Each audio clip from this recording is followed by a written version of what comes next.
नमस्कार दोस्तों, राधे राधे, जय श्री कृष्णा।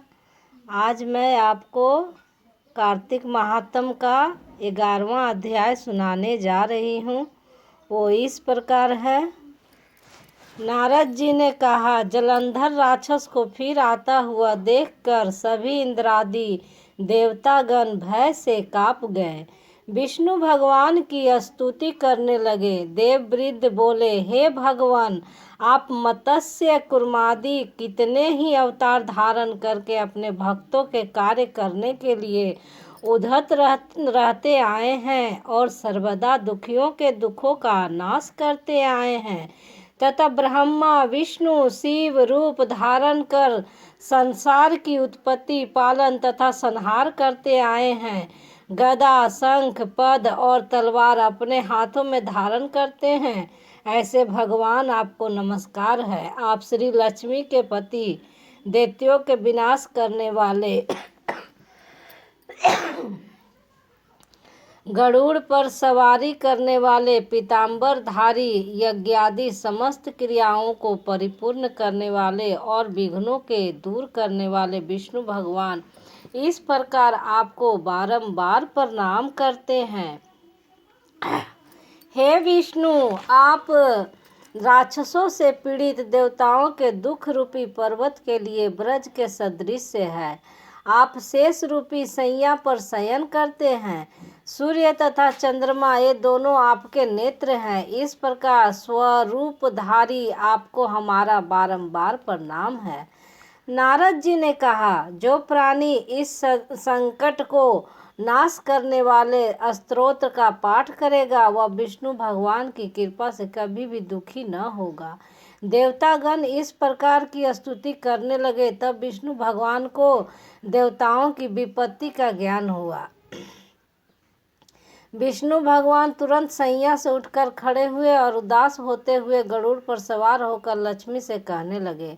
श्री भगवान ने कहा, तुम्हारे भाई जलंधर ने देवताओं को बहुत कष्ट दिया है। देवताओं ने मुझे युद्ध के लिए बुलाया है, अतः सिद्धता पूर्वक मैं वहां जाऊंगा।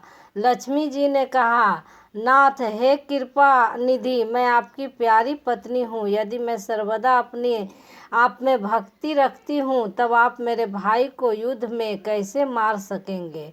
भगवान ने कहा कि शिव जी के अंश से उत्पन्न होने के कारण, ब्रह्मा के वरदान के कारण तथा तुम्हारी प्रीति बस जलंधर मेरे बस योग्य नहीं है। नारद जी ने कहा कि विष्णु भगवान लक्ष्मी जी से ऐसा कहकर गरुड़ पर आसीन हुए।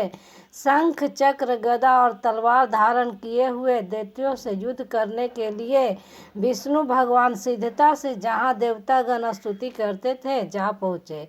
तदंतर गरुड़ के पंखों तथा द्वारा प्रताड़ित वायु के वेग से पीड़ित होकर दैत्यगण आकाश में उड़ने लगे। जिस तरह वायु से आहत होकर मेघ आकाश में उड़ते हैं, दैत्याधीश जलंधर राक्षसों को वायु पीड़ित देखकर क्रोधित होता हुआ जलंधर विष्णु भगवान के समीप गया। विष्णु तथा जलंधर में घोर युद्ध हुआ।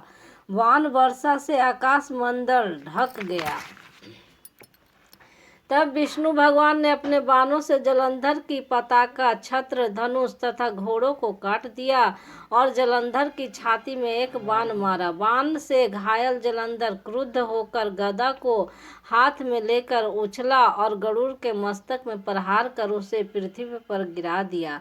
विष्णु भगवान ने मंदहास करते हुए अपनी तलवार से उसकी गदा काट दी। इस प्रकार बीच में जलंधर ने विष्णु की छाती में एक दृढ़ घूंसा मारा। पश्चात महाबलशाली दोनों वीर अपने प्रहार से पृथ्वी को निनादित करते हुए वायु युद्ध, मुष्टि प्रहार और जंघों द्वारा मल्ल युद्ध करने लगे। इस प्रकार दोनों ने सुंदर मल्ल युद्ध किया। ततः प्रतापी विष्णु भगवान ने कहा, हे दैत्यराज, तुम्हारे पराक्रम से मैं अतिशय प्रसन्न हूँ। तुम अभीष्ट वर मांगो, जो देने के योग्य न भी होगा सो भी मैं तुम्हें दूंगा। जलंधर ने कहा, हे भावुक, यदि आप मेरे ऊपर अत्यंत पसंद है तो मुझे यह वरदान दीजिए कि आज मेरी बहन और अपने समस्त गुणों के साथ आप मेरे घर में निवास करिए। नारद जी ने कहा, विष्णु भगवान ऐसा ही होगा। कहकर समस्त देवताओं और लक्ष्मी के साथ जलंधर की पुरी में गए। जलंधर देवताओं के स्थान पर दानवों को बैठाकर फिर पृथ्वी पर लौट आया। देवता, गंधर्व तथा सिद्धों के पास जो श्रेष्ठ रत्न थे उन सब को उसने वंश के वश में करके सागर पुत्र जलंधर सानंद पूर्वक निवास करने लगा। पाताल लोक में महापराक्रमशाली निशुंभ को बैठाकर गादी को भी पृथ्वी तल पर ले आया। देव, गंधर्व, सिद्ध, सर्प और राक्षस तथा मनुष्यों को अपनी प्रज्ञा तथा अपने नगर का नागरिक बनाकर त्रैलोक्यों पर शासन करने लगा। जलंधर देवताओं को अपने अधीन कर धर्म से पुत्रों की तथा प्रजा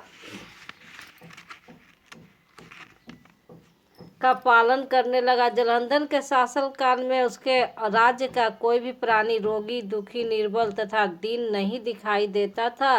वह धर्म पूर्वक शासन करता था। नारद जी ने कहा, इस प्रकार जब वह नियम और धर्म पूर्वक पृथ्वी का शासन कर रहा था, उसी समय मैं भी एक बार लक्ष्मी द्वारा सेवित विष्णु भगवान के दर्शन की अभिलाषा से वहाँ गया था। 11वां अध्याय का विराम यही होता है और 12वां अध्याय का मैं आपको श्रवण करवाऊंगी। नमस्कार, राधे राधे, जय श्री कृष्णा।